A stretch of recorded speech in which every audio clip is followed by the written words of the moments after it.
a dejar de compartir pantalla. Y así nada más nos quedamos Ángela y yo. Ya estamos conectados nada más Ángela y yo. Déjame acomodar porque si nos podemos ser un poquito más serios, pero igual relajados. Bueno, primero que nada, buenas noches a todos los que están conectados el día de hoy. Son las 8, acá en México son las 8:40 de 42 de la noche.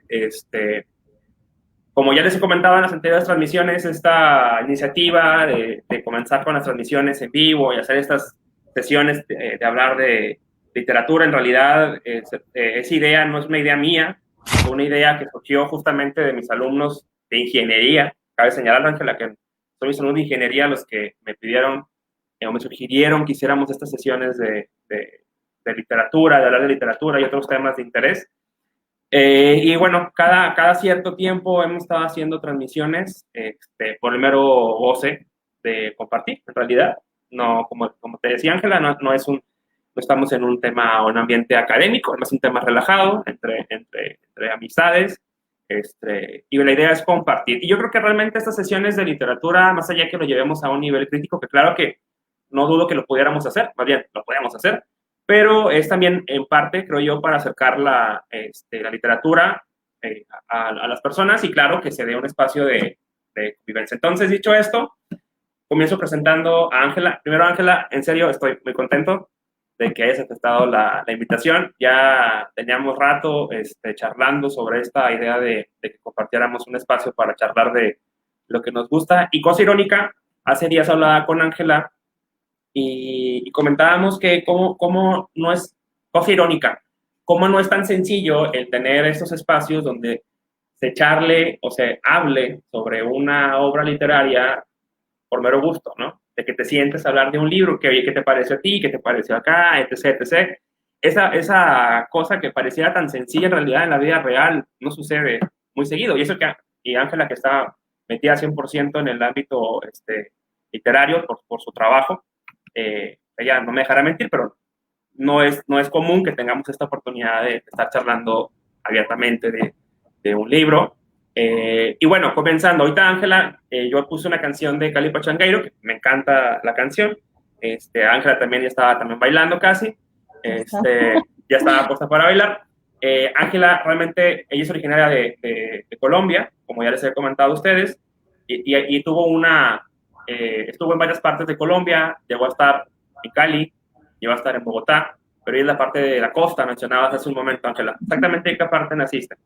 Yo nací en Sincelejo, Sucre, que es una ciudad cercana a Barranquilla, para tener referencia, en el norte de Colombia. Es una ciudad cerca al océano, costera, costeña. Pero viví en Barranquilla un año y después me mudé a Cali. Y en Cali estuve desde los 14 años hasta 14 los años. 25 años que me mudé a los Estados Unidos. Y bueno, justamente para complementar la presentación de Ángela, y ya cerremos esta parte de la presentación, bueno, Ángela, después, yo me acuerdo porque yo, bueno, ahí va la historia de cómo conozco a Ángela, cuando, yo creo que tendríamos que en 15 años, Ángela, quizás. Quizás. Me sentí viejísimo. Quizás teníamos 15 años cuando antes era más común o no era tan raro encontrar páginas en internet donde uno publicaba. Obviamente no era Facebook, no era como que tengo una idea y la publico en mi wall y la ven mis amistades y la puedo compartir. Antes no había esa facilidad de compartir información, entonces había unas páginas donde, de lírica, se llamaba, de lírica, y ahí era una comunidad de poesía, entonces ahí estaba Ángela escribiendo sus poemas, escribía sus cuentos cortos. Estaba también Eduardo de 15 años escribiendo sus versitos, ¿no? Y sus ideas. Y había una especie de chat donde uno escribía, oye, me gustó tu poema, oye, me gustó el otro. Y entonces, si mal no recuerdo, Ángela, éramos de los más chicos que estábamos ahí en la página. Y entonces de ahí fue como que, oye, pues igual pásame tu Messenger para estar en contacto. Y pum, ahí comenzamos a tener contacto, Ángel y yo, desde hace ya buen rato. Aunque Ángela es muy joven, mucho más que yo. Y entonces después, ya que se da este contacto, ya nos hemos seguido por redes sociales, que ha sido más sencillo. Ángela se va a Estados Unidos, aprovecha, imagínate que me acuerdo bien, voy a poner a prueba mi memoria, que no debería hacerlo, porque tengo muy mala memoria, pero la voy a poner a prueba, me voy a arriesgar a que estoy en vivo. Ángela se va a Estados Unidos, aprovecha un programa importante, una beca, donde ella da clases de español en Estados Unidos, pero también estudia una maestría enfocada a la parte de literatura, y después termina su programa y se queda a estudiar también el doctorado. Termina el doctorado y actualmente está de profesor invitado en el College de Colorado, y su área de expertise en la parte de literatura es literatura afrocaribeña y afroamericana. ¿Estoy bien? Afro-latinoamericana, pero bien. Ok, perfecto. Todavía más amplio de lo que pensaba. Muy bien. Entonces, esa es mi reseña. ¿Algo que quieras agregar, Ángela? Si tú quieres comentar algo para presentarte, no sé. Yo creo que lo has dicho todo. El programa de maestría está conectado al doctorado en la Universidad de Minnesota. Le estoy dando propaganda a la universidad para que Adelante. Está conectado. Entonces es un programa que dura básicamente 6 años, y así fue como llegué a Minnesota y pude hacer mi maestría y doctorado, y ahora me encuentro en Colorado Springs en el Instituto Colorado College. Feliz enseñando literatura afro-latinoamericana. Inicialmente hacía mucha literatura afrocaribeña, pero recientemente estoy haciendo literatura afro-latinoamericana. Una literatura rica que disfruto mucho y que de hecho me hace feliz cuando enseño esas clases. Ok. Pudieras, y ya me dejaste intrigado, porque igual no estaba en lo que íbamos a hablar, pero brevemente pudieras comentar como qué características principales encuentras así de gusto en esta literatura, así muy brevemente que lo pudieras decir. Lo más importante es que es una literatura minoritaria que no se estudia mucho ni en Latinoamérica ni en los Estados Unidos. Entonces, de allí viene la riqueza cultural de esa literatura, que no es una literatura que la vas a encontrar en cualquier centro educativo, en cualquier universidad, no se encuentra. Entonces, por su especificidad, por su carácter minoritaria, es delicadamente bella. Delicadamente bella, me gustó. Muy bien. Ok. Dicho esto, vamos a hablar, esta charla que tendremos Ángel y yo, donde vamos a estar compartiendo algunas ideas. Tenemos solamente algunos puntos de partida, Ángel y yo, que pusimos antes de comenzar la charla. ¿Y por qué se da por qué llegamos a esta charla? Bueno, primero, estoy con Ángela en contacto. Cabe señalar que ella siempre está muy ocupada, yo también siempre estoy muy ocupado, y de repente le pongo un mensaje, luego me responde de repente, yo le respondo, y así estamos, ¿no? Como que de repente. Entonces, en una ocasión, después, en la raíz de la pandemia, le escribo cómo estás y demás, y me dice, mira, estoy leyendo esto y demás. Digo, oye, recomiéndame algún libro que estés leyendo, y me dice, mira, ahí te va. Te recomiendo esto, pero la principal que te recomiendo, Chimamanda Ngozi Adichie. Yo, bueno, me tardé un minuto en entender el nombre y después en pronunciarlo. Y la novela se llama Americana, que por cierto hay un video en mi canal de YouTube donde brevemente hablo cosas generales de esa novela y otras más que encontré algunas relaciones. Y entonces, esta novela, que la pueden encontrar impresa, en realidad cuando la pedí por Amazon, bueno, vi que el reto era importante, son 600 páginas aproximadamente de novela, y dije, qué canija Ángela, que me deja un buen reto, porque son un montón de páginas, pero dije, vamos a dar la oportunidad. Entonces comienzo a leer el primer capítulo y dije, aquí hay algo interesante. Entonces termino la novela y digo, Ángela, genial, vamos a hablar después. Y dice, sí, después hablaremos, si quieres, hacemos un espacio, ya que tengamos tiempo, agenda y demás. Y bueno, aquí estamos. Entonces, así fue el proceso de cómo llegamos a esta charla, donde Ángela me compartió esta referencia, esta recomendación de libro. Y esta parte es muy rica, Ángela, porque yo creo que también uno a veces cuesta encontrar alguna buena referencia, recomendación de algún libro, ¿no? Que alguien te recomienda una buena novela, un buen libro, no es tan sencillo. Mucha gente a veces te dice muchos nombres y demás, y te empiezan a listar cosas, pero no sé, en cierta manera creo que el que te des el tiempo de decirle a la otra persona el por qué esa novela y darle tus comentarios, creo que es muy rico, pero creo que a veces perdemos mucho esa práctica de compartir. Y en este caso, bueno, tengo el gusto de que Ángela lo haya compartido contigo. Entonces, comenzamos. Ángela, yo como te había comentado antes de iniciar, primero quiero saber cómo llegaste a la novela, porque obviamente, y hay algo bien importante, hay un montón de libros, obviamente, que pudiéramos, que hay ahorita actualmente circulando, un montón de libros. Ahorita mencionabas la parte de Afro-Latinoamérica, que no es muy difundido, pero así como no es muy difundida esa literatura, que no tenemos acceso quizás, porque no hay esa divulgación, también hay otra que hay un montón de divulgación y hay un montón también de cuestiones donde tenemos acceso, pero pues hay una gran cantidad de obras que realmente leemos un porcentaje insignificante de toda la parte que hay disponible, ¿no? De libros. Entonces, ¿por qué justamente llegaste a esta novela de Chimamanda? Bueno, trataré de resumir. El año pasado, en el 2019, yo todavía estaba en Minnesota y me encontraba enseñando en el Departamento de Estudios Africanos una clase sobre estudios diaspóricos y novelas diaspóricas. Entre ellas, me dijeron, debes enseñar Chimamanda Adichie. Yo no había leído a Chimamanda. ¿Por qué no la había leído? Porque acá todo el mundo hablaba de esa novela. Y usualmente yo no leo las grandes novelas justo cuando salen. De hecho, me demoro años para leer novelas que me encantan, que quiero leer. Y digo, no la voy a leer hasta que tenga el momento, hasta que llegue el momento. El año pasado yo dije, bueno, propongo Americana. Y me dijeron, no puedes enseñar Americana, es una novela muy compleja y se enseña en estudios graduados. Entonces enseñé Algo alrededor de tu cuello, que es una novela de Chimamanda Adichie que fue publicada mucho antes de Americana, y es una compilación de historias que también habla de ese sujeto diaspórico que se mueve de África a los Estados Unidos o a Inglaterra, y habla de toda esa problemática de movilización, de inmigración, de migrar. Entonces, mediante Algo alrededor de tu cuello, llego a Americana. El año pasado empecé a leerla en junio y me tomó muchísimo terminarla. Fue una novela que no la quise leer en un mes. Desde el año pasado hasta enero de este año. ¡Wow! Me tomó mucho porque cuando algo me encanta, yo quiero como deleitarme en la lectura, pensar mucho en los capítulos, en la narración, en la manera en que ella presentaba otras historias dentro de las historias. Y me tomó muchísimo tiempo. Las grandes novelas que me gustan siempre me toman tiempo. Es como una novela colombiana que se llama Chango el Gran Putas, que es una novela enorme, una novela de Manuel Zapata Olivella. Perdón que te interrumpa. Justamente acabas de decir algo y esto me obliga a enviarle un saludo a Nervinson, que hoy en la mañana me dijo, oye, voy a ver la transmisión. Igual después le recomiendo a tu amiga Ángela justamente esa novela. ¿Ah, sí? Sí, la acabas de mencionar. Sí, entonces. Es una novela es tan compleja que no la puedes leer en una semana. Es decir, al menos esa es la manera en que yo opero cuando leo, ¿no?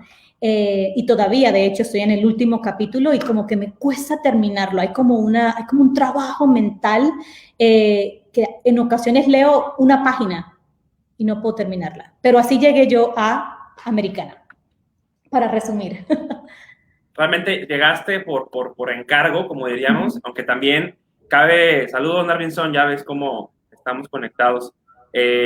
Cómo a veces también en los encargos encontramos de esas, y yo creo que pocas veces esos encargos placenteros, ¿no? Que este fue el caso que resultó ser un encargo placentero. De hecho, la novela que mencionas, la de los relatos cortos, que es una sobre los relatos cortos, inclusive es una de las primeras obras de Chimamanda, porque estuve leyendo de la autora. Realmente Americana es una novela, hermano, estoy 2013, ¿cierto? Sí. Ok, vamos a hacer como que primero, Ángela, me gustaría que nos dieras como una breve descripción de la novela en general, de qué trata la trama más bien, para así entrar a temas más puntuales, ¿no?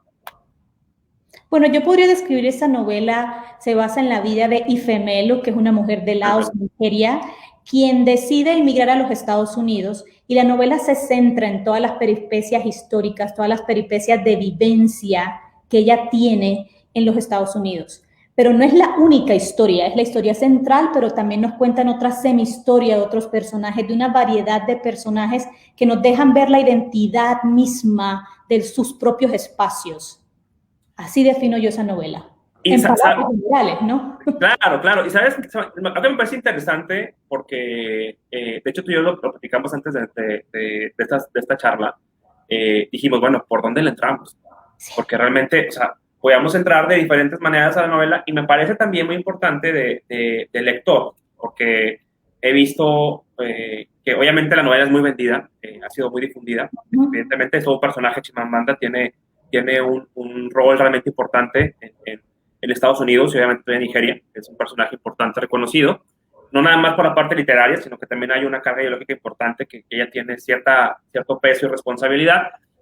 Pero me parece muy importante lo que acabas de mencionar, porque también creo que muy dependiendo del lector, quien la lea, va a encontrar cosas afines que le va a llamar más la atención.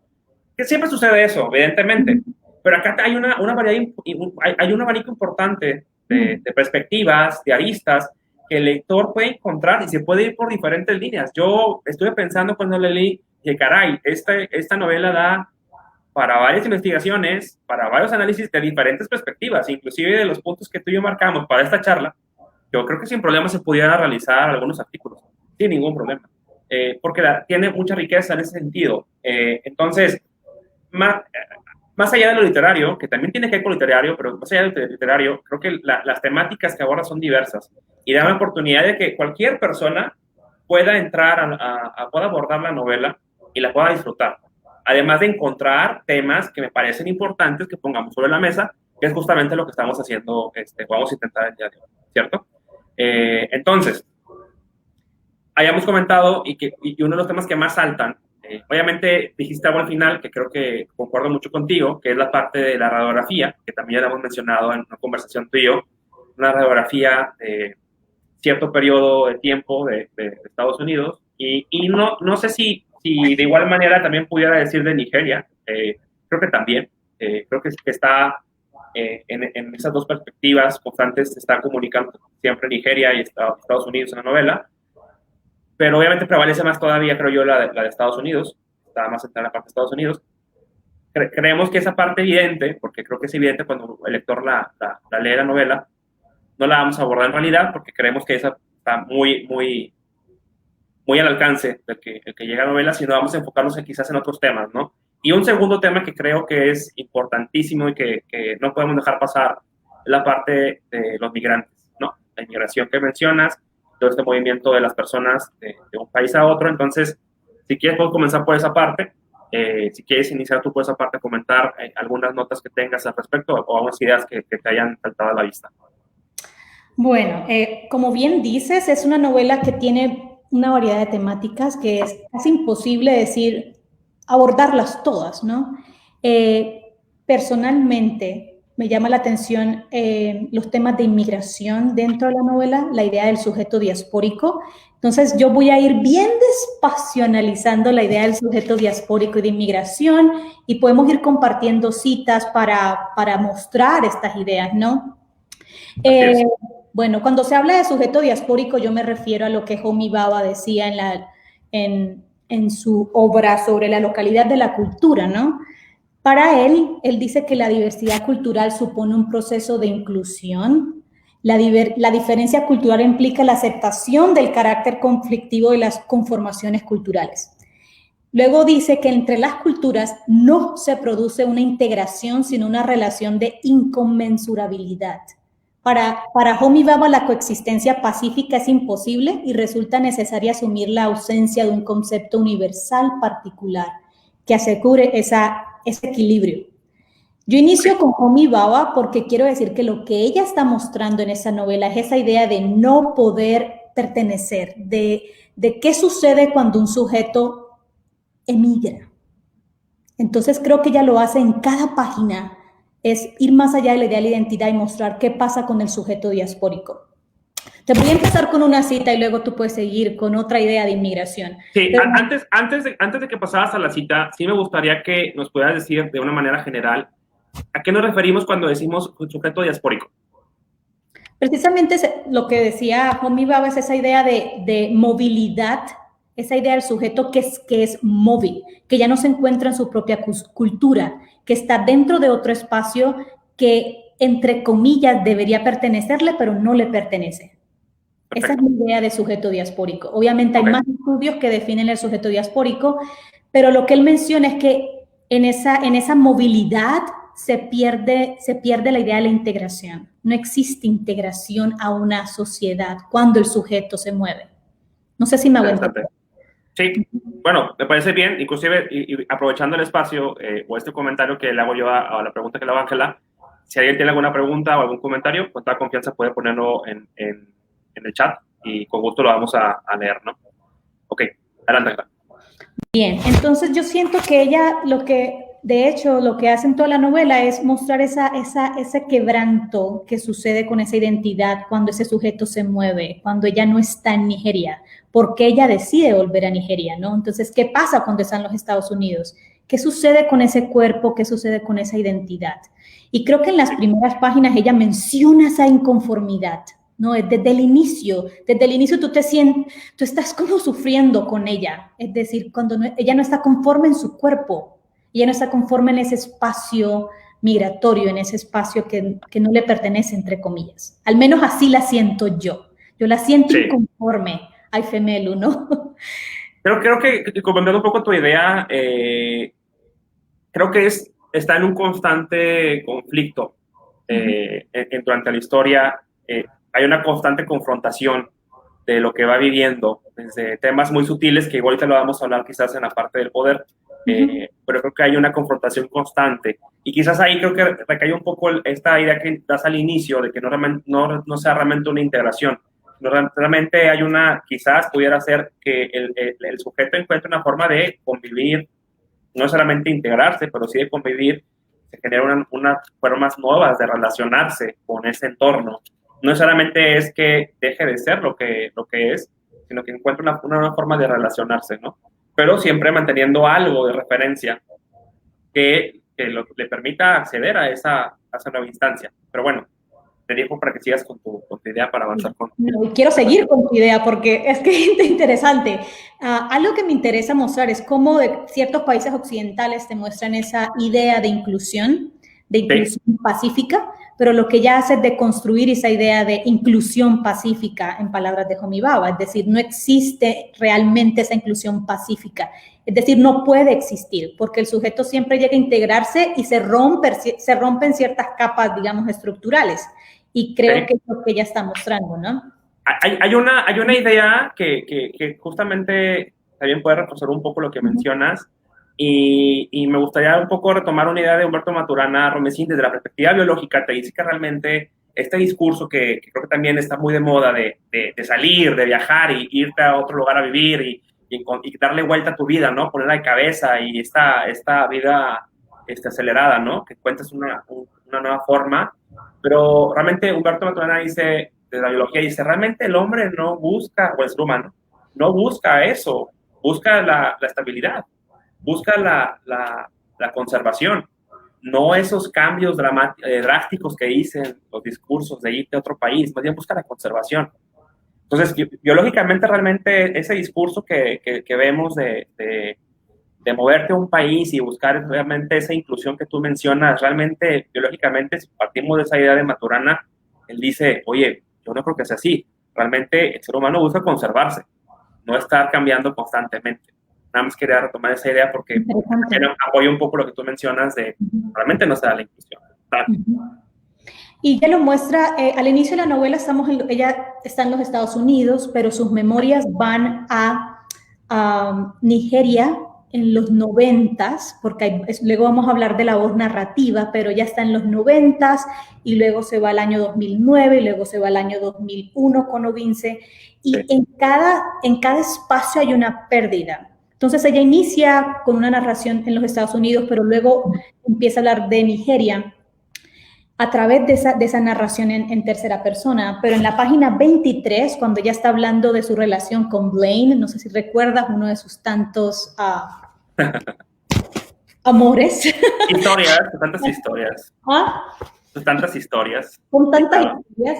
Pero en la página 23 ella dice, ella estaba hablando de Blaine y la inconformidad que sentía con él, y decía, el narrador, la voz narrativa, eso llevaba ahí ya un tiempo, un trastorno de fatiga a primera hora de la mañana, una pesadumbre y una insularidad.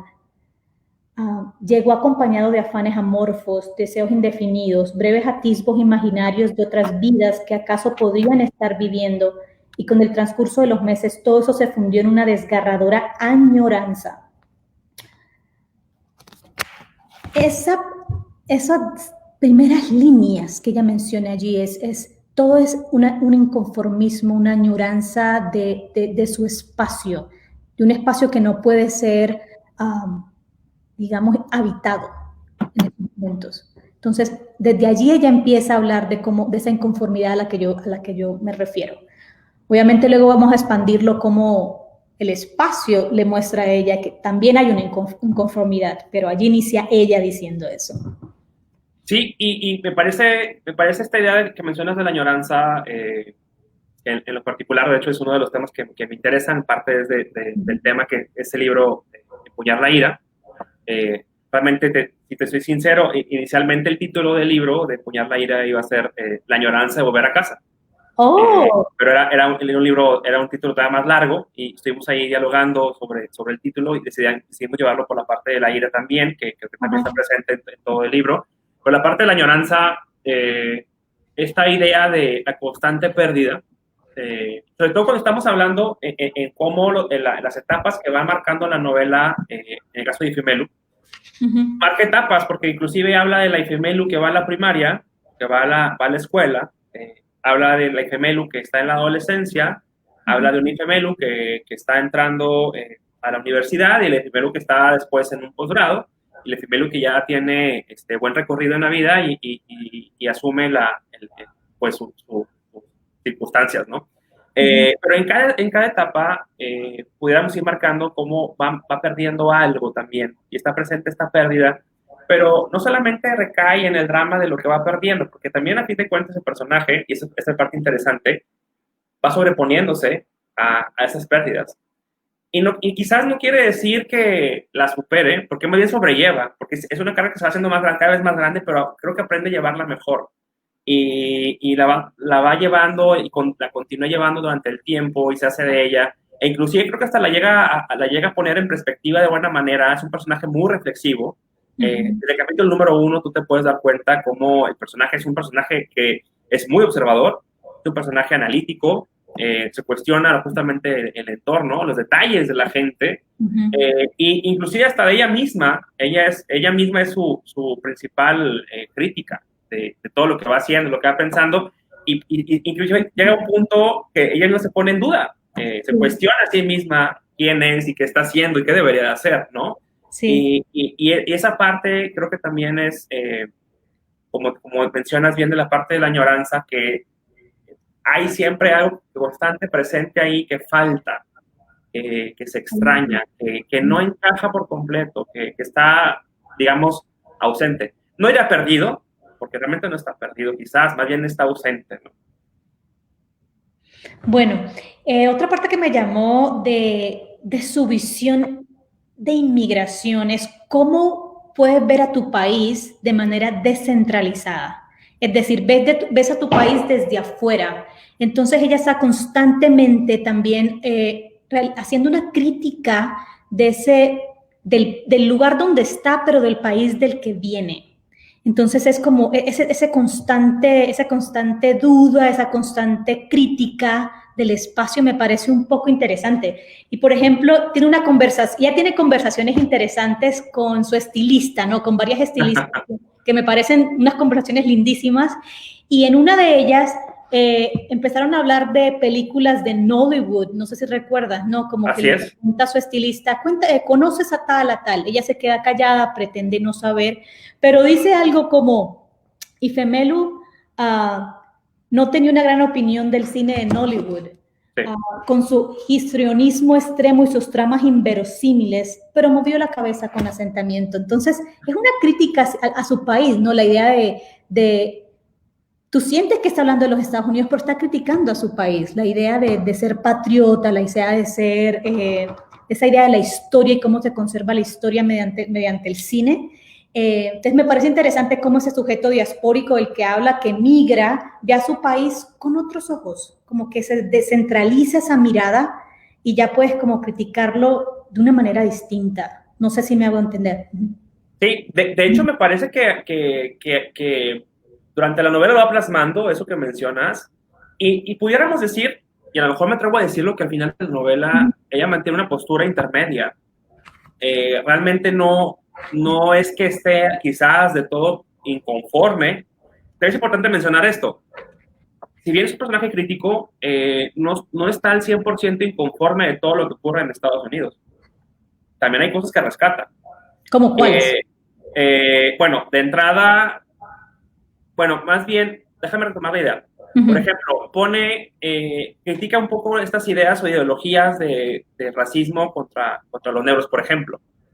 Pero también encuentra cierto racismo, hay contra los blancos o contra otras razas, por ejemplo.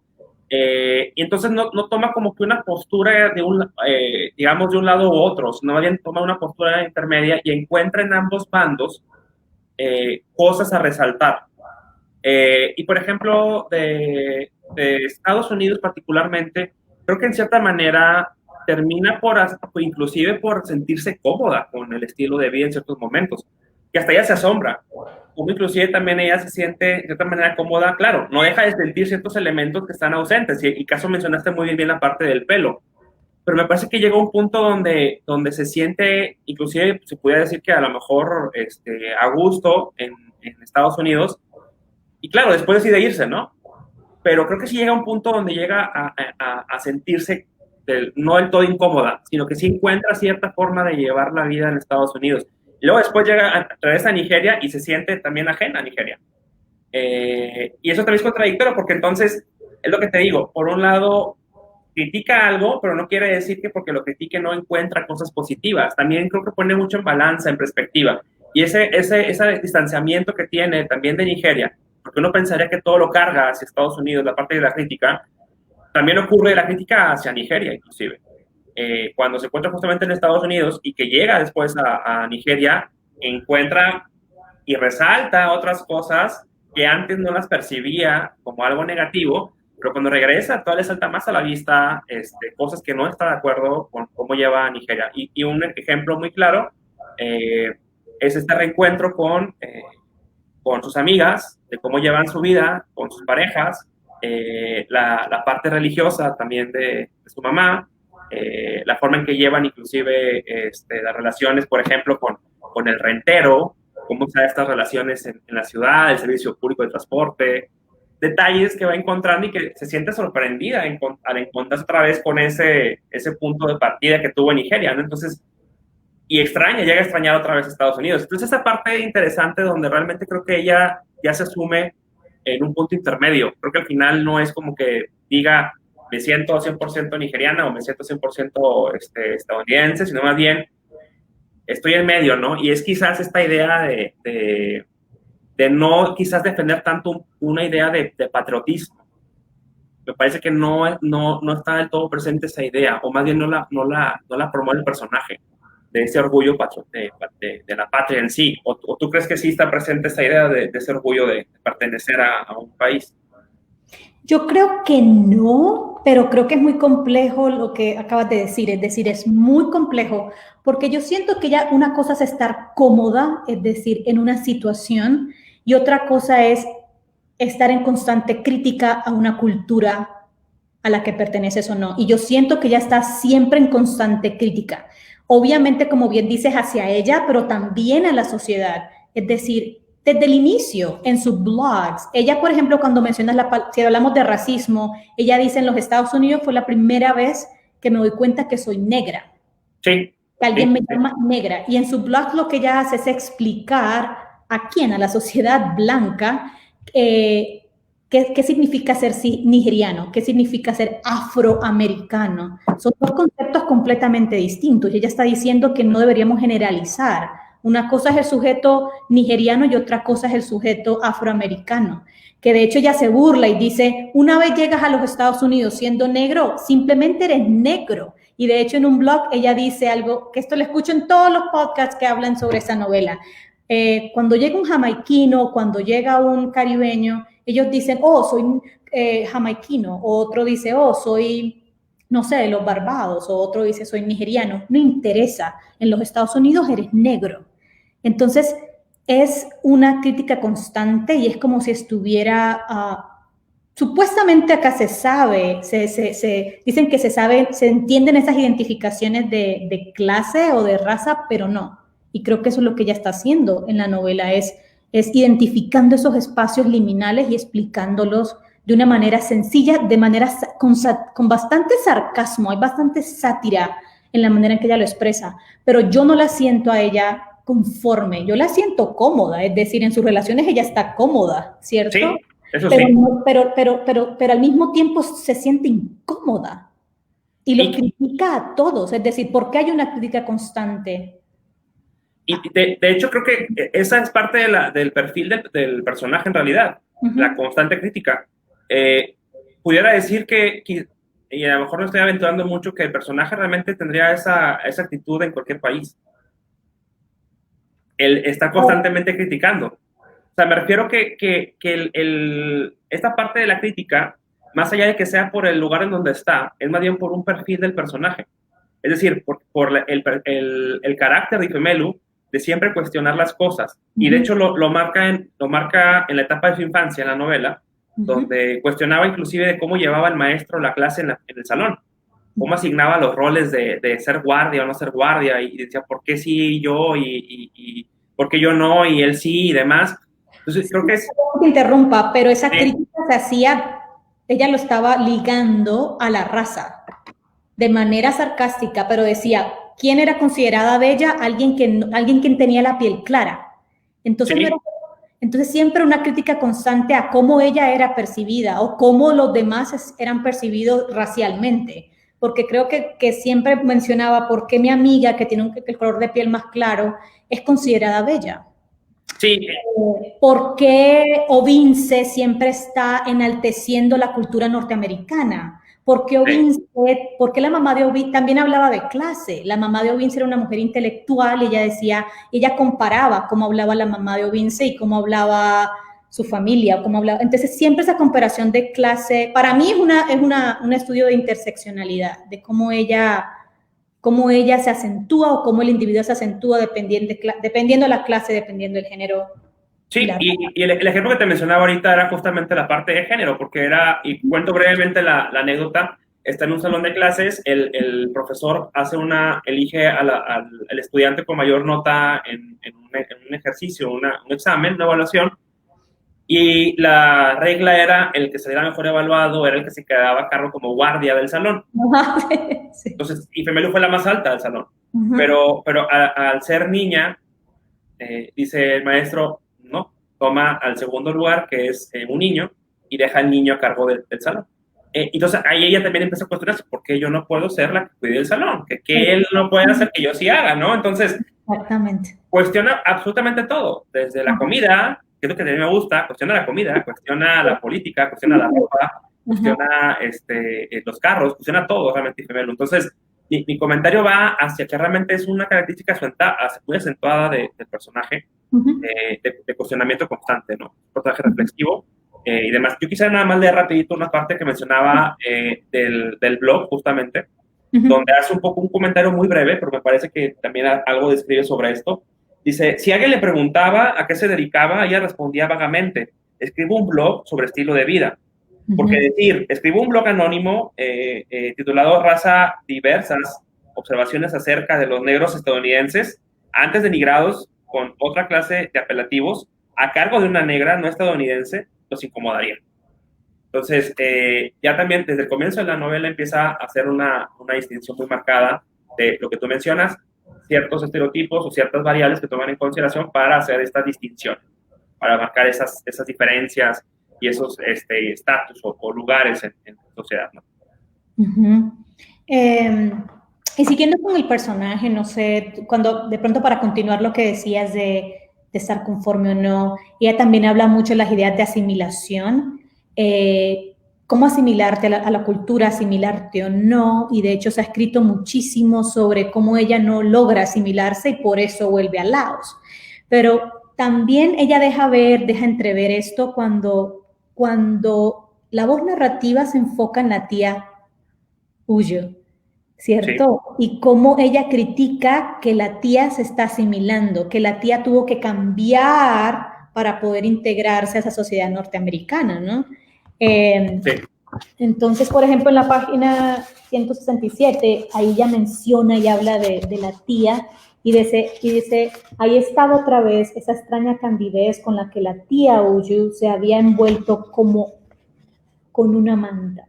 A veces, mientras mantenían una conversación, Ifemelo tenía la impresión de que la tía Uyu había dejado atrás, adrede, una parte de sí misma, una parte esencial, en un lugar lejano y olvidado. No sé qué piensas de esto, es decir, ella dice que la tía es quien deja todo atrás para poder integrarse. Ella no quiere hablar, ella le dice constantemente a Ifemelu, sí, tienes que dejar esto, tienes que hacer esto, ves a hacer esto. Sí. Entonces, esa idea de dejar atrás, la idea de asimilarse, yo lo veo como por esa idea de la asimilación. No sé tú cómo ves esto en el personaje. Me parece que el personaje de la tía es clave en el desarrollo de la novela, porque si lo vemos desde la perspectiva del perfil del personaje, realmente la tía realmente hace lo que Ifemelu se resiste a hacer o a aceptar. Todo lo que Ifemelu se resiste a aceptar, la tía lo asimila y dice, estamos en Estados Unidos, aquí las cosas son diferentes, y lo marca desde cosas muy, muy particulares, desde la cocina. Cuando llega Ifemelu al departamento a vivir, porque cabe mencionar que gracias a la tía, justamente Ifemelu logra irse a Estados Unidos. Es la que realmente la apoya al comienzo para que ella pueda quedarse en Estados Unidos y comenzar con su plan de estudios. Fue un elemento clave para que realmente ella pudiera lograr esa meta de estudiar en Estados Unidos. Entonces, desde que llega Ifemelu al departamento de la tía y ve cómo la forma de cocinar, no sé si recuerdas que prepara una comida y se queda sorprendida. ¿Cómo qué pasó? Desde la comida que está preparando, pero no solamente porque era un platillo diferente, sino por cómo nombraba a los ingredientes y cómo los cocinaba. Sí. Y decía hasta con cierta forma despectiva la tía, oye, pero eso se come allá, aquí no, aquí comemos esto, ¿no? Ay, y entonces empieza este cuestionamiento. Y de hecho, hay un detalle, y hago a lo mejor esta mención un poco, porque también cabe mencionar que la novela tiene un tono de humor en ciertas partes, hay un tono de humor, donde hay una escena inclusive cuando, si mal no estoy, no se recuerda la escena, que es la primera noche que está Ifemelu en la casa de la tía, donde vio una cucaracha, y dice el narrador, Ifemelu por un momento pensó en matarla, pero dijo no, dudó y mejor la dejó vivir, porque realmente estaba en Estados Unidos y las cosas eran diferentes.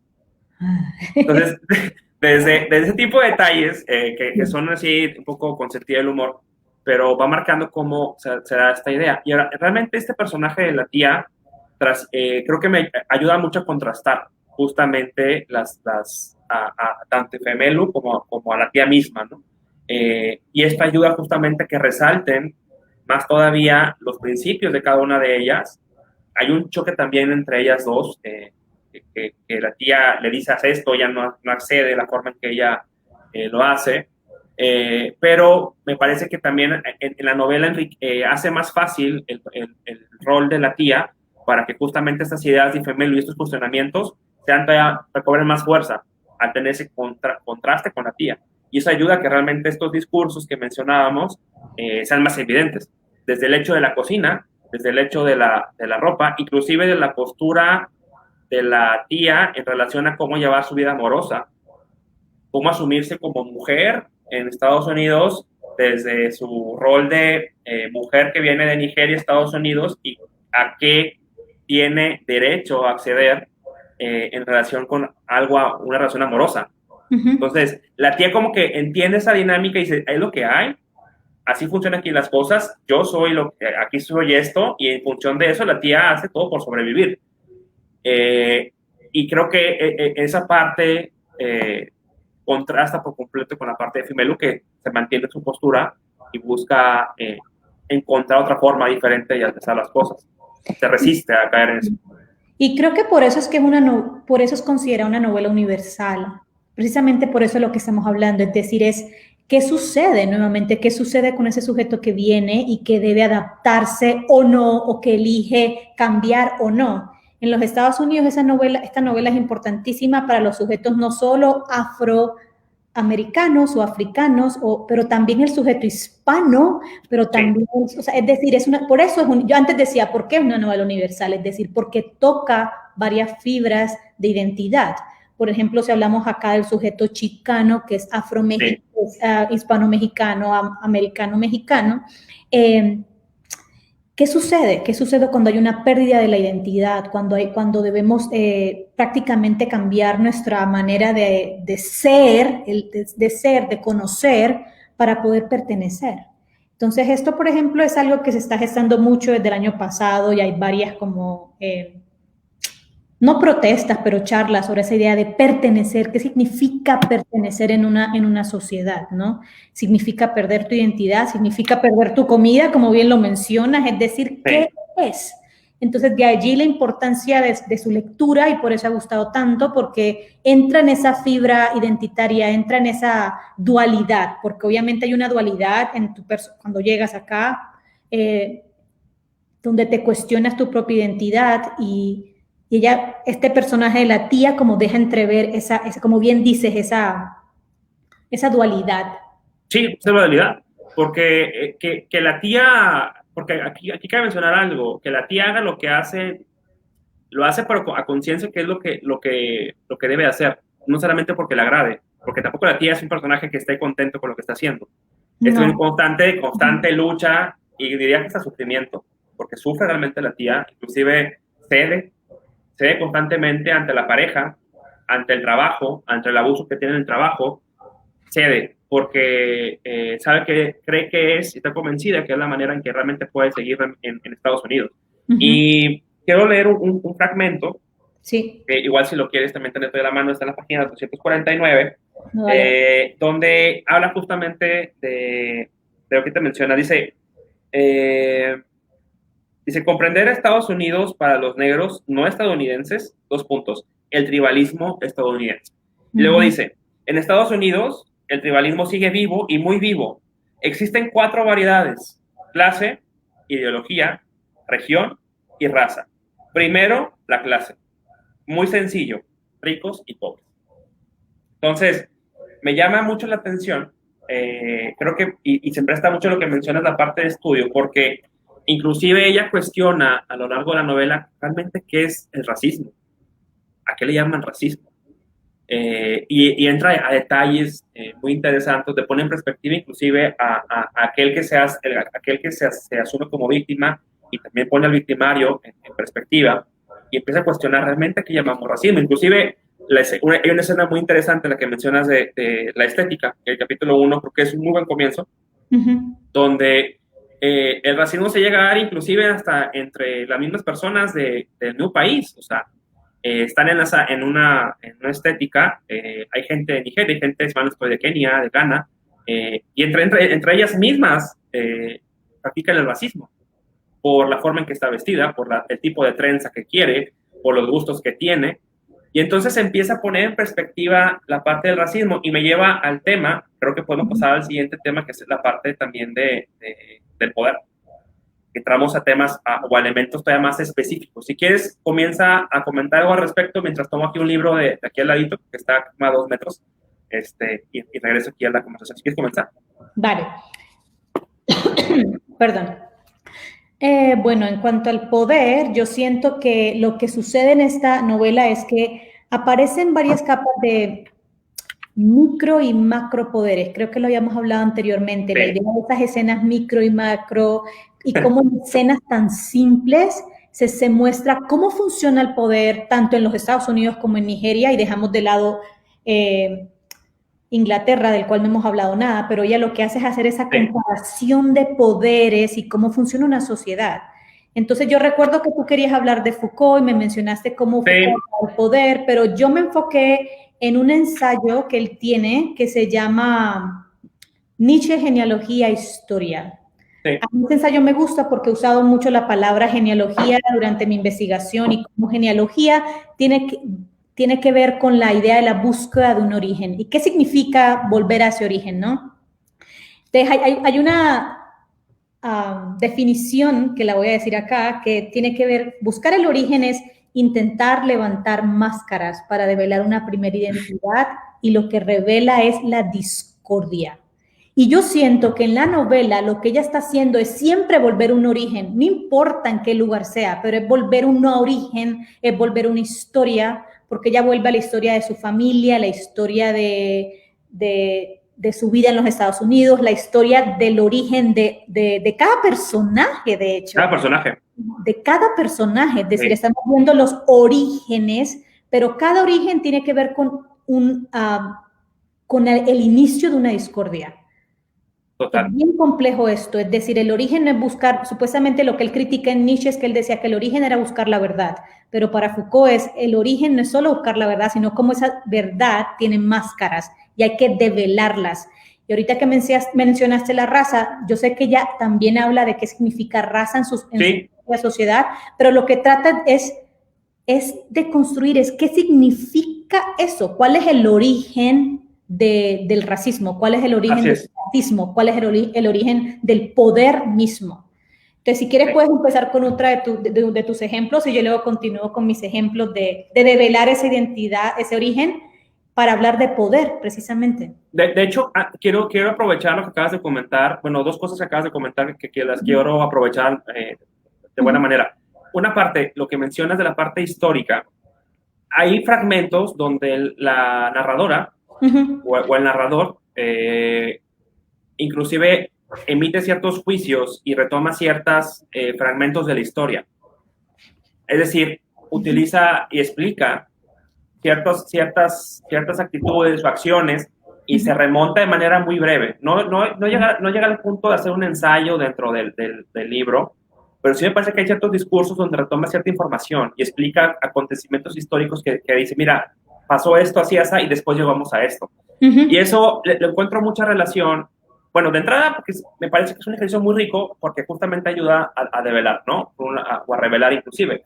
Pero también me hace mucho clic con la parte de Foucault, porque realmente también dentro de las cosas que Foucault que él mismo decía, de hecho él se asumía más como historiador que como filósofo. En su ejercicio realmente él decía, pues realmente le gustaba mucho meterse a revisar la historia en función de eso, comenzar a analizar, porque también es este ejercicio que mencionas de la novela, cómo está realmente toda la parte histórica, justamente ayuda a mencionar lo que Foucault plantea, que tú lo acabas de decir muy bien, y hace mucho clic con lo que te digo de la parte del Foucault historiador, que era, inclusive hasta plantea una forma de hacer la historia, critica inclusive Foucault a los historiadores de cómo hacen historia, y Foucault plantea una forma de hacer historia. Entonces, quiero comenzar nada más brevemente con esta cita de Foucault, y creo que puede dar pie también a que nos despierte algunas ideas.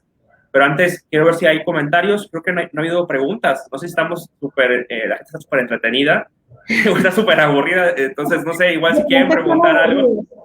Después están aburridos. Yo me estoy pasando súper a gusto. Igual si tienen alguna pregunta, algún comentario, lo pueden dejar en el chat y con mucho gusto lo leemos. Bueno, hay una que dice, cuando pienso en la mecánica del poder, pienso en su forma capilar de existencia, en el punto en que el poder encuentra el núcleo mismo de los individuos, alcanza su cuerpo, se inserta en sus gestos, actitudes, sus discursos, su aprendizaje, su vida cotidiana. Entonces, partiendo de esta cita, dice Gabriela Serrano, Ángela, eres una diosa. Dice Ángela Serrano. Gracias. Yo no veo los comentarios, pero gracias. Yo aquí te leo todas las flores, Ángela, no te preocupes. Dice Magali también, excelente plática. Muy bien, saludos a Ángela, que siempre está al pendiente, también a Magali. Bueno, entramos a lo que mencionábamos, Ángela, antes de tener la charla, donde decíamos que encontrábamos detalles que aparentemente pueden ser insignificantes, y va dejando como que indicios, y Femelu, inclusive hasta de actitudes de los personajes que aparentemente son irrelevantes, porque están marcando realmente algo, están dejando ahí una huella de algo también para que no dejes pasar. Y fíjate, estuve leyendo la novela y no digo que la releí al 100%, pero empecé a sacar notas de algunas cuestiones, y realmente el capítulo 1 plantea gran parte de las temáticas que estamos abordando. Desde el capítulo 1 puedes encontrar referencias importantes. Y una referencia a esta parte del poder que menciona Foucault, que habla justamente de las actitudes, del comportamiento, de cómo realmente llega esta parte del micropoder, y comienza muy claramente con la parte del pelo. El pelo comienza siendo una referencia importante donde marca cómo realmente desde la parte del pelo de la mujer, de cómo lo utiliza en Estados Unidos, ya está condicionado por ciertas cuestiones o indican ciertas cuestiones inclusive. Y comienza justamente con la escena de la estética, donde realmente, y lo dice ella, que hace unas trenzas a su gusto, de donde ella viene, de Lagos de Nigeria, y no encontraba un lugar donde hacérselas. Inclusive, no solamente no encontraba, que realmente las estéticas que había pues, no manejaban ese tipo de peinados, por decirlo de una manera muy general, pero todavía cuando llega la estética y que encuentra una estética que tiene que ir a un barrio en particular, que está en condiciones pues no muy gratas, porque no tiene clima y lo pinta como un lugar con cierto deterioro, con cierta carencia, de cierta manera, porque es un lugar que tiene cierta carencia, no es un lugar que sea cómodo en realidad. Inclusive ahí, hasta en la parte del pelo, le cuestionan el por qué quiere ese tipo de trenzas, las mismas personas que hacen las trenzas. Inclusive hasta ella llega en cierto momento donde se siente incómoda con su pelo. Entonces, desde esta perspectiva del poder, cómo lo plantea el personaje, desde cuestiones muy elementales o cotidianas de una mujer, desde el cómo se viste, porque también menciona la ropa, por ejemplo, que utilizaban en Nigeria, que eran a lo mejor las blusas más cortas, este tipo de ropa, los colores que utilizaba, a la ropa que utilizan, por ejemplo, en Estados Unidos, y hace mucho hincapié en el peinado y inclusive hasta en cosméticos o en productos de cuidado personal de mujeres que no van acorde a lo que ella necesita. Y hay un punto increíble que dice, oye, no hay una crema para el pelo que vaya acorde para mi pelo. Nada más hay para pelo A, pelo B, pelo C, ¿no? O sea, lo estoy diciendo así de una manera esquemática. Pero también lo comenta. Entonces empieza a encontrar este tipo de detalles y inclusive menciona cómo algunas de las mujeres que conoce deciden su pelo afro que tienen, pues llevarlo lacio y empezar a aplicar tratamientos para realmente dejar esa parte. Y ella menciona, hay una cita que dice que habla sobre la parte del pelo, nada más dame un segundo, la página 31, y también lo apunté, y pues digo que el capítulo 1 es muy rico. Dice, una escena, dice, Aisha se encogió de hombros, un gesto altanero, como si no fuera problema suyo si su clienta tenía mal gusto.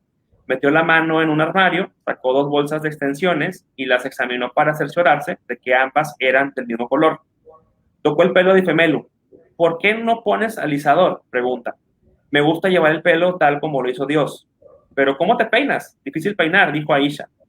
Y Femelu, sacando su propio peine, se lo pasó con delicadeza por el pelo, denso, suave y muy rizado, hasta que le circundó la cabeza como un halo.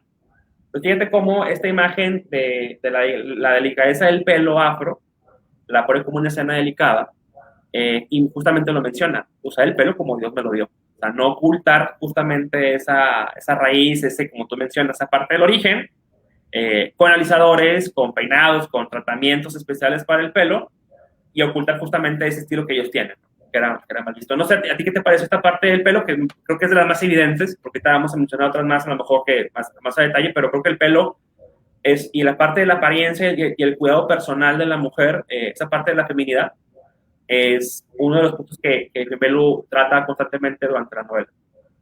Sí, bueno, creo que se habla del pelo porque realmente eso es un tema del que no se habla.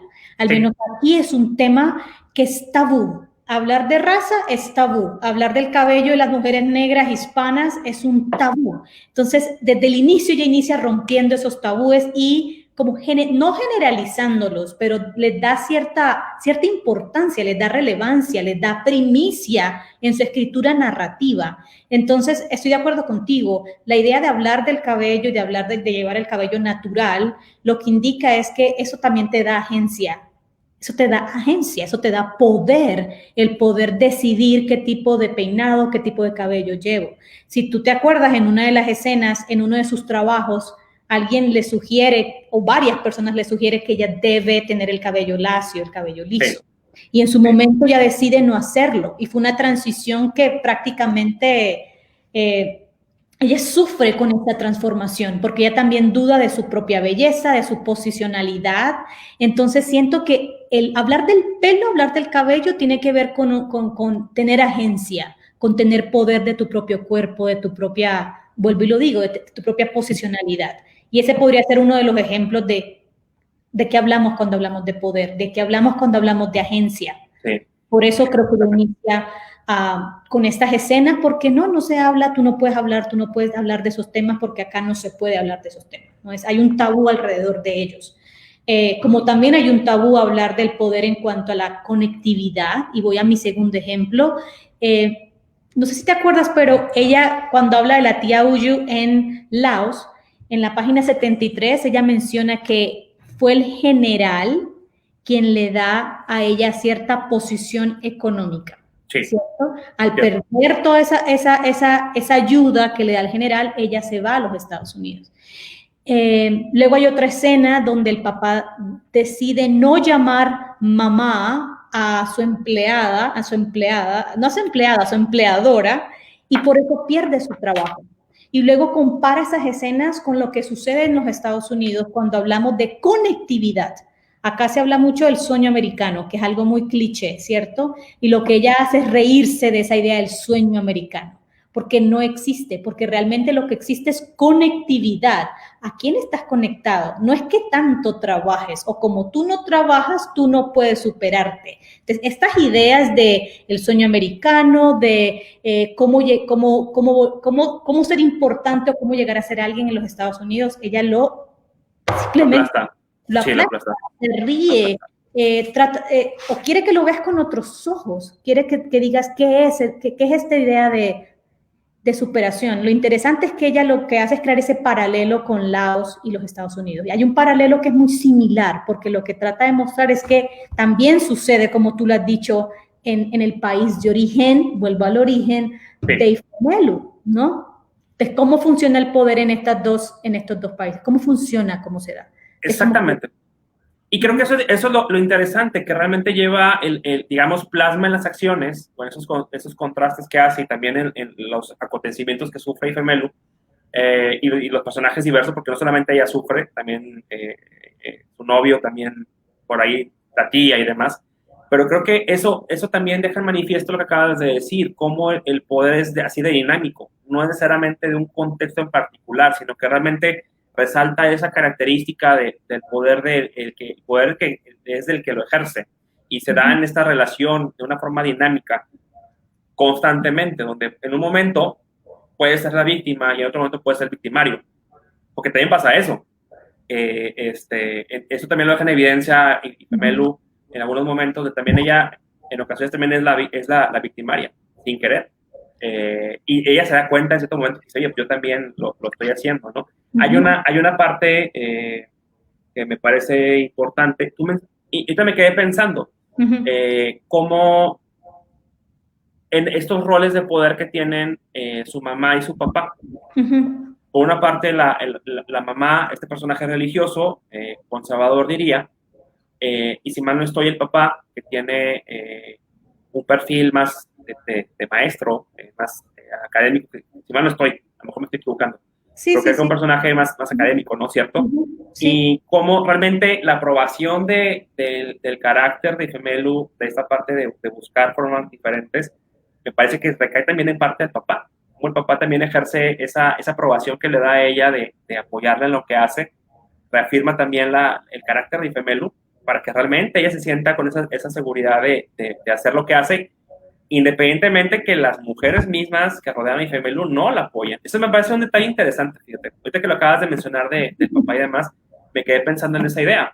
Cómo el papá tiene un rol importante de ser ese personaje que realmente la empuja, que también haga esas cosas que normalmente no haría una mujer en ese contexto, ¿no? Que cree en ella, ¿no? Como que siempre está constantemente apoyando su conocimiento, y de allí que sea una novela feminista, ¿no? Porque ella, a pesar de ser mujer, es apoyada por ciertos sujetos patriarcales, por decirlo así. Entonces, de allí a que venga esa idea de feminismo, y también interroga la idea de qué es feminismo, qué es tener poder, qué significa ser parte de de una escala social o de posicionarte dentro de la sociedad. Entonces, creo que lo que mencionas del papá también tiene que ver con esas ideas de, no sé, feministas, diría yo. Sí, pues así quiero leer nada más un fragmento justamente sobre esto. Dice, la madre de Ifemelu rezaba por el general todas las mañanas. Decía, Padre Celestial, te ordeno que bendigas al mentor de Uju, que sus enemigos nunca triunfen sobre él. O decía, cubramos al mentor de Uju con la preciada sangre de Jesús. E Ifemelu mascullaba algo incomprensible en lugar de decir amén. Su padre pronunciaba la palabra mentor con voz gutural y tono desafiante, como si la fuerza de su declaración, de su declamación, convirtiera al general realmente en mentor y después transformara el mundo en un lugar donde los médicos jóvenes pudieran permitirse el Mazda nuevo de la tía Uju, aquel coche verde, reluciente e intimidatoriamente aerodinámico. Entonces es también un poco la parte donde va declarando los perfiles de sus papás y esta parte religiosa y fanática inclusive de la mamá. Y bueno, esa creo que es la parte quizás evidente, que como bien dijiste, es un tema a mí que me llama mucha atención la parte del pelo, porque también, si bien lo recuerdo, en ciertas, ahorita no estoy listo para citarle una novela que leí hace tiempo, una película japonesa, no estoy, y que tocaban esta parte también del pelo, pero dice algo muy cierto. El abordar incluso esas preguntas de por qué no hay productos para pelo afro en la tienda, ¿no? ¿Por qué tienen que adaptarse ese pelo afro a otros estilos de pelo? O sea, ese tipo de preguntas creo que son interesantes plantearlas y también están justamente marcando la parte del poder. Ahora, otra cosa muy importante que me parece que se puede mencionar es que durante la novela también hay un poder que está presente, que es también la parte de la academia. Que también la parte de la academia está presente ahí, la parte del conocimiento, la parte de yo diría la tradición de la academia, la tradición también del conocimiento, inclusive también hasta cuestiona esta cuestión de cómo la cultura en sí, la parte también del cine, inclusive la parte también de la literatura, siempre esta disputa entre las lecturas de ella y las lecturas de su novio, como él siempre lee ciertos autores americanos y también ingleses, y como ella dice, yo leo acá nigerianos, ¿qué piensas al respecto? ¿Qué te parece esa parte también del conocimiento? Porque me parece que la novela, en esa parte del poder, tiene una vez muy rico y tiene muchos elementos, pero una vez esta parte académica, pero yo lo llevaría, no es que la parte académica, a la parte del saber como poder, o del conocimiento como poder. ¿Qué te despertó esa parte? Bueno, hay mucho que decir, ¿no? Quizá porque hago parte de la academia y creo que estoy de acuerdo con ella en varios aspectos. Sí. Para tener poder hay que tener cierto pose, hay que tener cierto discurso narrativo. Y creo que lo que ella está criticando es el discurso narrativo. ¿Por qué hablar de esta manera para poder pertenecer y ser parte de la academia? Y poder ser aceptado en la academia. Entonces hay un discurso y hay un lenguaje de allí, no tenemos tiempo, pero hay mucho que hablar también del lenguaje, ¿no? Pero ella critica mucho cómo ella, ¿por qué hay que usar un lenguaje dentro de la academia? ¿Por qué el poder tiene que ver con un discurso que ya está formado? Y ella siente que no puede entrar en ese discurso tampoco. Entonces, no es solamente a la sociedad, sino que no hace parte de ese discurso académico, que en ocasiones lo que hace es crear una narrativa para explicar un evento. Y ella lo que hace es salirse de esa narrativa. Yo la veo porque ella se sale de esa narrativa y por eso también hay una inconformidad con la academia, y la academia como una estructura de poder, porque ella la describe como toda una estructura de poder y también se burla de esa estructura de poder porque también es falsa. Hay cierta falsedad, y perdón que lo diga, pero hay una falsedad en todo ese discurso narrativo, en ese lenguaje. Es como, ella critica como ese lenguaje ontológico, que quiere decir un lenguaje de conocimiento. Y me parece fascinante cómo se burla y cómo los ve como sujetos que son también como marionetas de una estructura de poder. Hay una escena, de hecho, no sé si recuerdas, este primer personaje que ella tiene de pareja, que lo encuentra en el transporte, Ajá. que es un maestro que va justamente a la universidad donde ella va a estudiar, que es muy joven. Y de hecho, le dice que más o menos se daba cuenta que era maestro por la forma de hablar de él y por la forma en que iba vestida. Y lo describe, trae un pantalón así, unos zapatos así, una camisa así, y habla de tal manera y se sienta de tal manera. Dice, seguramente es un maestro. Y sí, era un docente de la universidad. Y le dice a él justamente que la forma en que ellos hablan, critica justamente el lenguaje que utilizan para las cosas. Y también estos comportamientos que tienen al respecto, y que justamente dice ella, pues más que acercar a la gente o acercar a las personas, es como que un grupo élite que más bien como que se separa de todo, más allá de acercarse a lo que le rodea, ¿no? Y bueno, pone también manifiesta parte de la academia, pero también creo que está también la parte del poder. Y de hecho que una forma, me parece, Ángela, creo que es también un elemento importante en la estructura de la novela, y tiene un rol ahí que juega, o que hay que resaltar, es el blog que ella tiene.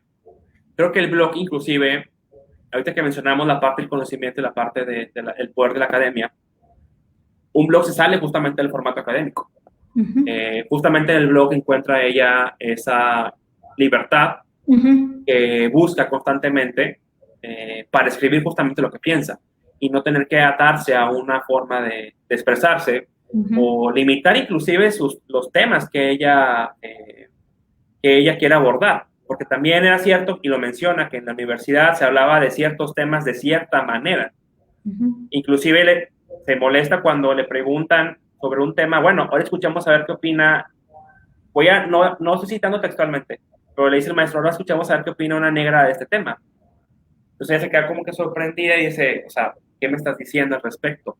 Entonces creo que encuentra ese escaparate en la parte del blog, y lo que ella sigue haciendo, las conferencias y las charlas siguen siendo como quiera fuera del formato académico de cierta manera. Si hay un trabajo, si hay un trabajo que hay, es decir, y también apruebo mucho lo que tú mencionas, estoy contigo lo que tú mencionas, hay cosas muy rescatables también en la parte académica, cabe mencionar, no quiere decir que todo está en la parte académica. Totalmente.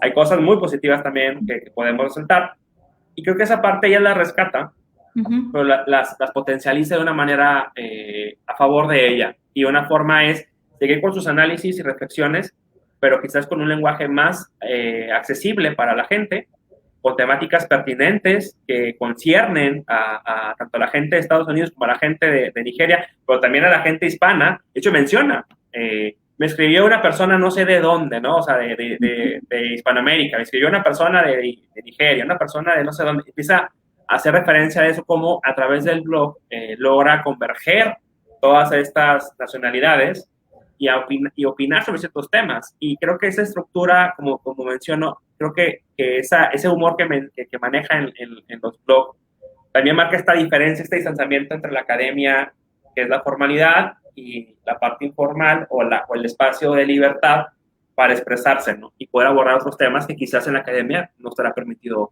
o no sería bien visto abordarlos, ¿no? Entonces, me lleva quizás a saber qué opinas tú justamente de este recurso que utiliza, que también nos lleva al tema de las voces y los discursos. ¿Qué rol tiene el blog en la novela de Americana?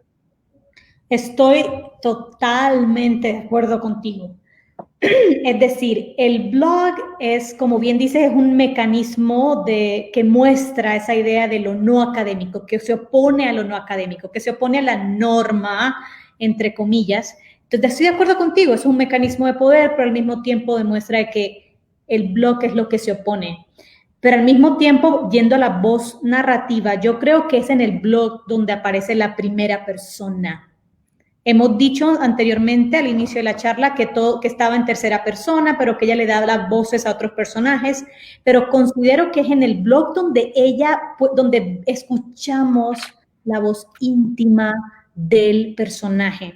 Y allí volvemos a la voz narrativa. Hay un pasaje lindísimo de uno de los blogs donde ella habla de los Estados Unidos para los negros no estadounidenses. ¿Qué significa hispano? Y lo voy a leer. Es buenísimo. Para ir terminando con la idea de las voces, la voz narrativa, y como lo mencionas, aquí donde podemos escucharla y sentir esa intimidad. En la página 149 ella dice, los hispanos son los compañeros frecuentes de los negros estadounidenses en los rankings de pobreza. Los hispanos están a un breve paso por encima de los negros estadounidenses en la escala racial estadounidense. Hispana es la mujer peruana con la piel de color chocolate. Hispanos son los pueblos indígenas de México. Hispanas son las personas de aspecto birracial de la República Dominicana. Hispanas son las personas de piel más clara de Puerto Rico. Hispano es también el hombre rubio de ojos azules llegado a Argentina.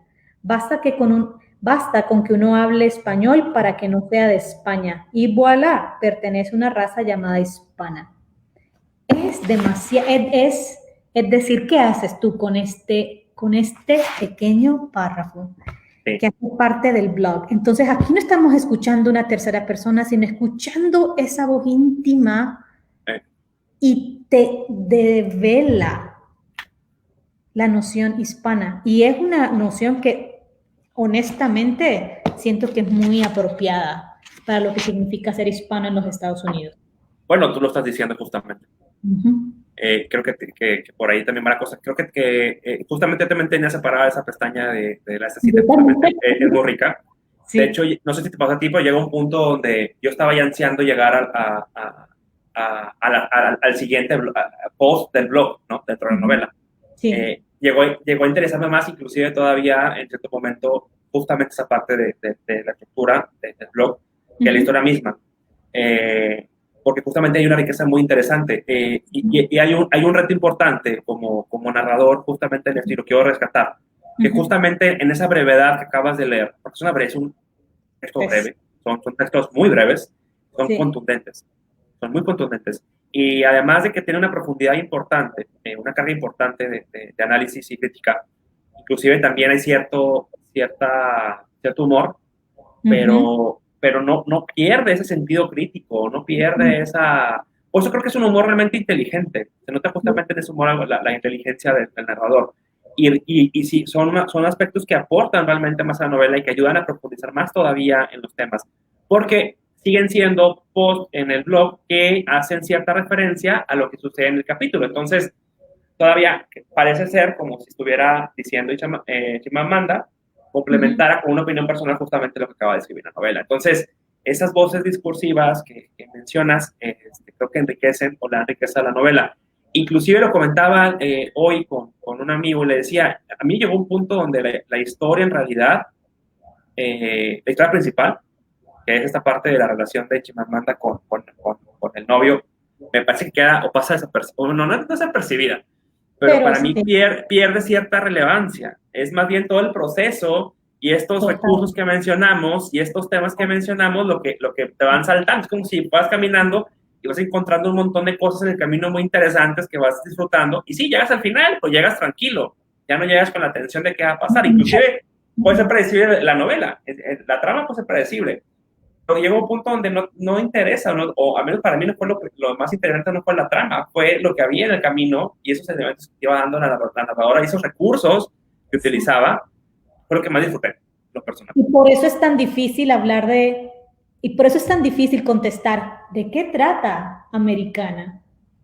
¿De qué trata? Es decir, muchos resúmenes, de hecho me he reído al leer resúmenes de la novela donde dicen, trata del amor de Ovince con no es, es decir, no es precisamente, y de hecho por eso no dije que ese era el resumen, sino las peripecias, la vida, el diario vivir, que tienen los personajes, es decir, que tiene Ifemelu, pero el que tienen los personajes. No se resume es la relación entre Ovince y Ifemelu. No es eso, como bien dices, no se resume a eso, es lo que pasa, es el proceso, es lo que le sucede, son las convivencias, son la semiviolación que tiene en los Estados Unidos, es el roce, es el trato, es las delicadezas del discurso. Por ejemplo, cuando se encuentra con la mamá creo que es Kurt, uno de sus novios, y ella le dice, yo soy republicana, pero no cualquier republicana. Sí.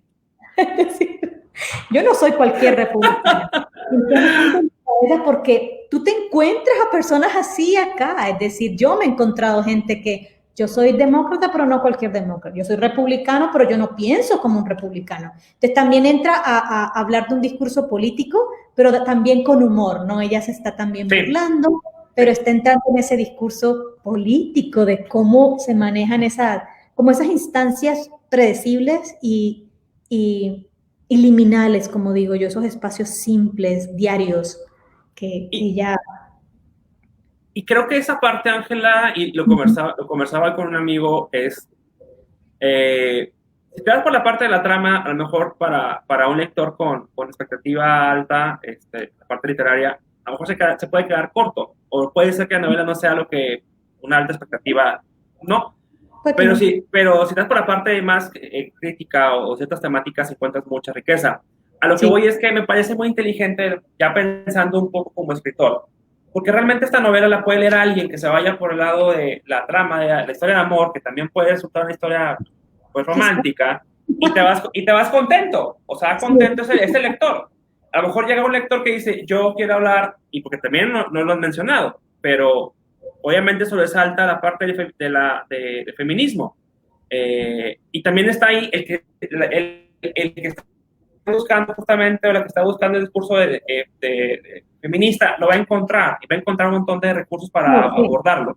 El que quiera leer también la parte del racismo, también lo va a poder encontrar y la va a pasar bien. El que quiera hablar un poco también la parte de migración, también la va a encontrar. El que quiera hablar de la cultura estadounidense, también la va a encontrar. Esta radiografía, y me acordé de estos cuentistas estadounidenses clásicos, cómo te marcaban justamente la realidad de la sociedad, cuando leemos un Carver, cuando leemos también a un Capote, y que cuentas justamente esa biografía y lo exhibe, y no lo exhibe quizás con una crítica en sí, sino con actos, con los simples actos, el lector va dándose cuenta de eso. Entonces, me parece que por eso ahí puede ser uno de los puntos clave de cómo esta novela es tan vendida, que a lo mejor cuando decimos, es muy vendida, es que es comercial.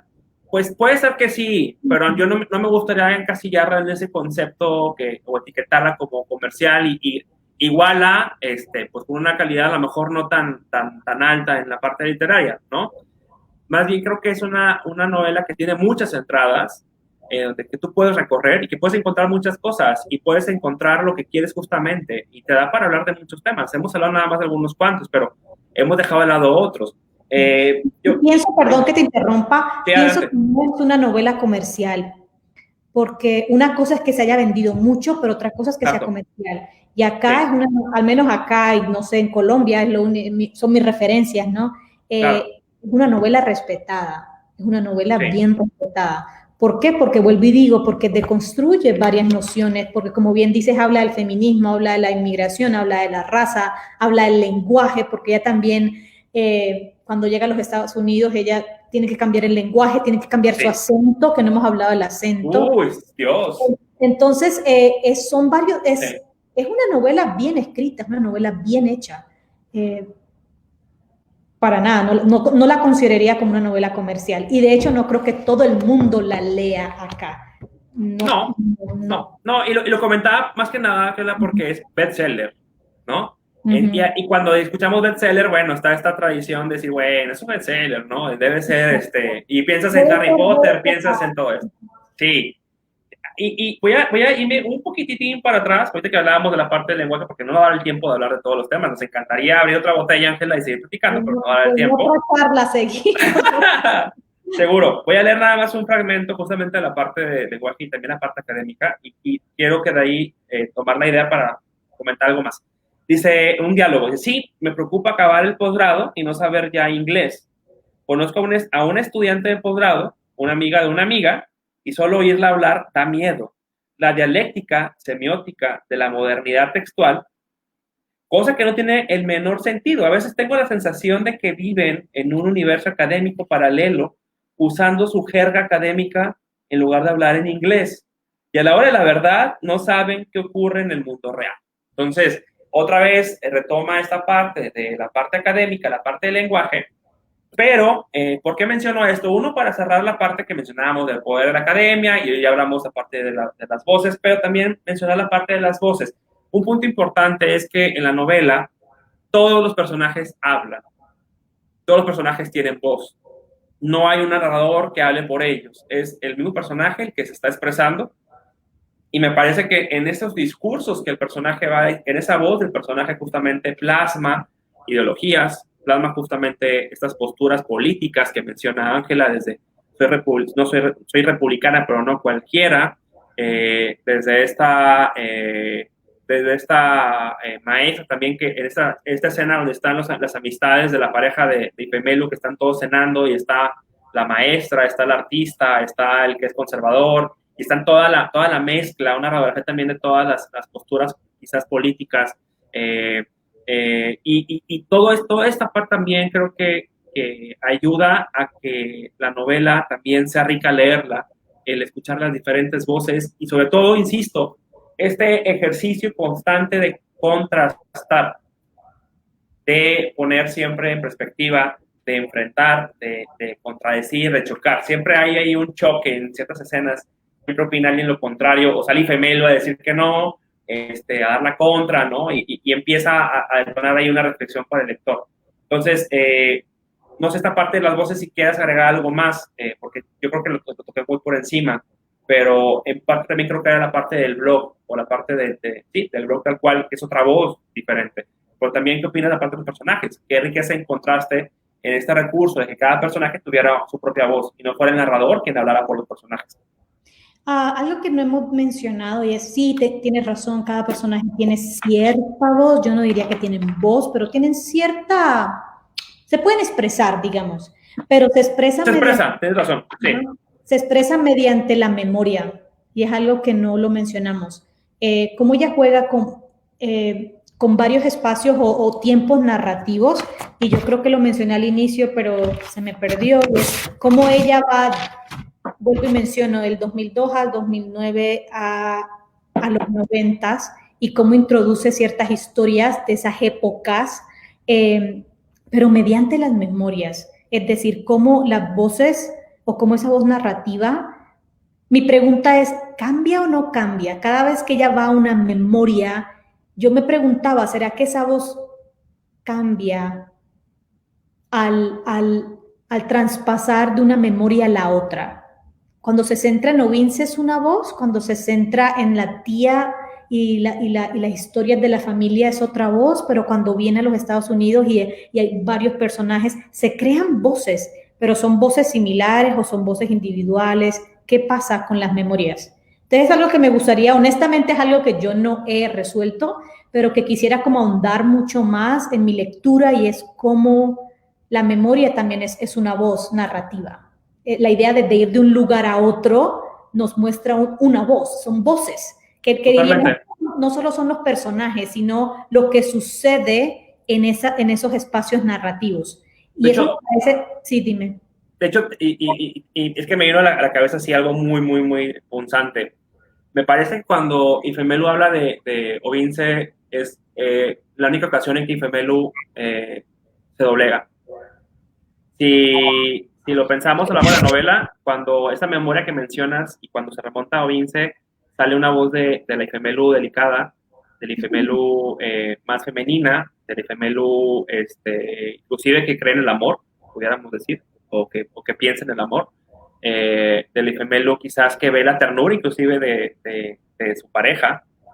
Y creo que sí se marca esa diferencia cuando la voz cambia. Me parece que sí, el registro que se tiene al momento de que se abordan esos contextos, sí cambia la voz. A menos ahorita que me lo dijiste, me quedé pensando así rápido y dije, a ver, sí, cuando habla de Ovince es otro Ifemelu. Es la Ifemelu que más femenina. Lo puede decir de una manera muy general así. Yo creo que tiene que ver también, y creo que eso no sé en dónde lo leí o lo pensé o lo sentí o lo soñé, pero tiene que ver con, ella creo que dice en varias partes que con él ella puede ser ella. Sí. Entonces, sí, esa línea tan simple, vuelvo nuevamente a la asimilación, vuelvo nuevamente a ese deseo de ser, que ella, ese deseo de ser en los Estados Unidos, ese cambio que ella tiene no solo físico, pero también corporal, pero también de identidad. Ella es con Ovince, y ahí vamos a la parte romántica, ¿no? Es como ella dice, yo soy Ifemelu con Ovince. Ovince sabe quién soy y me acepta como soy. Y otra vez volvemos a lo mismo, el origen. Uh-huh. Es también, a fin de cuentas, Sobin sigue siendo un personaje que la conecta al origen. Que la conecta al origen. Bueno, ya estamos desenredando esa idea. Que ya estamos entendiendo, ¿no? Y, por ejemplo, si hablamos de la voz de Ifemelu, hablando de la tía, es una voz más crítica, porque es justamente el contraste que mencionábamos de lo que la tía hace, lo que Ifemelu no quiere hacer, que justamente critica Ifemelu. Entonces también la voz, cuando está hablando con la tía o que se aborda la parte de la tía, hay una cierta, inclusive hasta molestia de Ifemelu, una cierta negación. También esa parte del lenguaje cambia, o el registro cambia en esa parte de la novela. Y ahí lo vas distinguiendo. Bueno, creo que por ahí puede ir la idea. Digo, como tú mencionas, habría que plantearse un poco más la idea, pero ahorita me vinieron esas dos cosas a la mente muy rápidas que creo que se pueden resaltar. Esa parte de la memoria, cómo cambia. Y volvemos a lo mismo. En cierta manera, la parte de la añoranza, la parte de la historia, también cómo va revelando esas caras que tienen, que tenemos las personas que tiene el personaje, ¿no? Las máscaras, ¿no? De las que hablábamos, que las me parece máscaras. Que es una lectura muy, muy apropiada, de cómo todos tienen máscaras y esas máscaras se van develando en la narrativa de manera muy única, de manera muy sensible también, porque son máscaras que se van develando y hay otras que no terminan de caerse, sino que continúan así. Entonces ahí tu amigo Foucault tiene razón. Sí, creo que da para mucho más todavía la novela. Creo que ya llevamos la hora y media, como habíamos prometido, ya nos pasamos 6 minutos inclusive. Yo nada más quisiera ya ir cerrando la conversación, porque ya pasan de las 10, allá creo que son las 9, ¿verdad? 9:13. 9:13. Cerrando un poco la conversación, si le puedes decir a la gente que nos está viendo, así en resumen, ¿por qué leer justamente? Ya sé que ya dijimos un montón de cosas que fueran suficientes para decir por qué leer la novela, pero resumiendo, ¿por qué leerla? Voy a decir algo bien. Hay que leer. Como lectora, ojo, como lectora. Como lectora, pero ¿qué tipo de lectora? Porque hay una lectora por placer, hay una lectora académica. Placentera. La que se sienta con la copa de vino a leer, o el whisky por placer. Hay que leerla por placer para entender como las complejidades mismas de un individuo. ¿Cómo entender al individuo a partir de una complejidad? ¿Cuáles son las complejidades individuales? Y creo que ese es el placer más lindo de leer esa novela, es cómo entender esa idea de la complejidad en el sentido extenso de la palabra, cómo el ser humano es complejo en la toma de decisiones, en la huida, en la muerte, en el amor, en los cambios. Es cómo entender esa complejidad humana. Creo que es una de las razones placenteras de leer esta novela. Totalmente. Inclusive creo que en parte lo que mencionas, y también lo comparto, creo que es disfrutar o encontrar ese placer en la cotidianidad de la novela, porque al final es una novela que se desarrolla en lo cotidiano. Sí. Y se disfruta esos detalles y llevarlos a un contexto diferente puede ser muy placentero, creo yo también. Muy bien. Bueno, no sé si hay alguien que quiera hacer algún comentario o que quiera hacer alguna pregunta a Ángela o a los dos, o que quiera simplemente saludar o algo. Si hay oportunidad ahorita para que lo haga. Y si no, Ángela, pues, como quiera, vamos cerrando. Realmente fue riquísimo el poder platicar contigo, sobre todo el compartir contigo estos comentarios de la novela. Creo que se retoma, como te decía, a un ejercicio que cada vez es más difícil de hacer. Que más que ejercicio, yo igual diría a un placer que cada vez es más difícil de tener, que es el compartir con alguien una charla literaria por mero placer, por mero tema de compartir. Y hoy mira que a raíz de esta pandemia, porque sin pandemia yo creo que no pasaba esto, Yo te quiero agradecer enormemente esta charla, porque tenía años que no leía una novela por placer, y soy honesta. Llevo años leyendo novelas para mi trabajo, para mi disertación, para mis ensayos, pero no por placer. Es decir, una cosa es por gusto, yo he leído novelas por gusto y por trabajo y lo conecto, pero por el hecho de sentarme con una copa de café y leer una novela. Creo que llevaba años. Dios. Y no es fácil hablar de una novela, no es fácil acordar ideas, y creo que me ha encantado, pero me doy cuenta que no es fácil, pero me ha encantado y te lo agradezco así enormemente. Gracias por hacerme leer novelas por placer. No, y a final de cuentas, pues los dos estamos metidos, y no estamos metidos, no estamos embarrados y nos damos vueltas en el ambiente académico, porque probablemente a eso nos dedicamos, en la parte académica. Y yo, como lo he comentado en las charlas que he tenido, para mí este canal o estas charlas es una desconexión. Es decir, me quito mi cara, diría Foucault, me quito mi careta de académico y vuelvo al origen. Vuelvo a esa añoranza de regresar, quizás, Sí. no, va a sonar muy romántico, pero quizás vuelvo a ese, no igual, pero algo parecido a ese placer del niño de 15 años que escribía poemas de lírica, y a ver esa Ángela apasionada, también por escribir poemas y sus versos, y esas cosas creo que a final de cuentas, como bien lo mencionamos, son esenciales que no se pierden, ¿verdad? Estás teniendo quizás un lugar diferente con el tiempo, y bueno, siempre es muy grato regresar, y para mí ha sido muy especial realmente que hayamos tenido después de 15 años, o más de 15 años, la oportunidad de tener esta conversación, de poder compartir. Para mí realmente es un gusto muy importante, y realmente era algo que yo tenía no diría que meta, pero sí era algo que tenía muy pendiente, que decía, oye, quiero un día con Ángela charlar, y qué padre que lo pudimos llevar a esta plataforma, ¿no?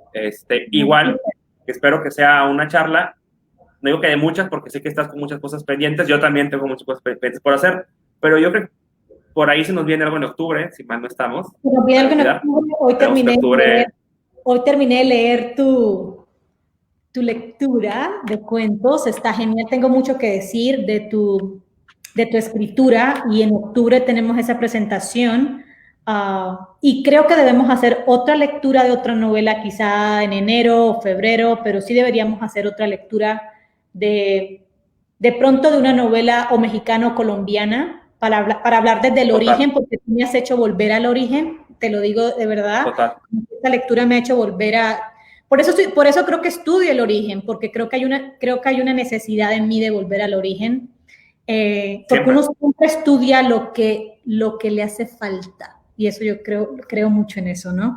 Y yo digo, ¿por qué estudio el cuerpo y el origen y la raíz? Entonces creo que sí, es por algo. Entonces, en octubre nos vemos, y creo que hay que hacer otra lectura de una novela colombiana o mexicana y hablar del origen.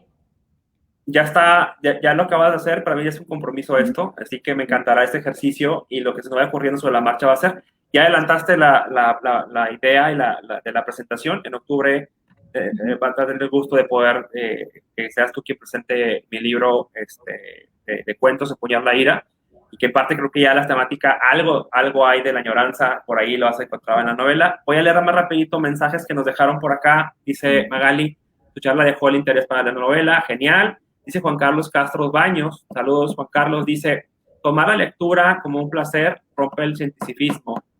Seríamos mejores científicos, investigadores, si leyéramos por y con placer. Me parece que acabas de decir algo muy importante, Juan Carlos, el mantener la pasión y el placer. Creo que mejor motivación es difícil que encontremos, ¿no? Cuando se mezcla esta parte de trabajo y placer, aunque suene a utopía, creo que podemos encontrar en cierto momento esos escapes, esos espacios de libertad, ¿no? Para mí esto es un espacio de libertad, me siento libre de cierta manera. También. Totalmente, Juan Carlos, de acuerdo contigo. Dice Diva Lozano, qué grato escucharlos, un diálogo muy interesante con las ideas aterrizadas.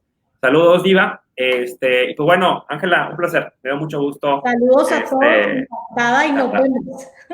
Sí, nos vemos, estamos pendientes. Creo que, insisto, y ya para cerrar, repito lo mismo que he mencionado en cada charla, este espacio está abierto y es un espacio para conversar, para plantear, para que podamos platicar algún tema que consideremos pertinente, para tomarnos una taza de café, un whisky en las rocas, una copa de vino, para que de repente venga Ángela y nos cuente ciertas cosas y charlar y disfrutar, que a final de cuentas yo soy de la idea que nos acercamos, yo llegué a la literatura por placer.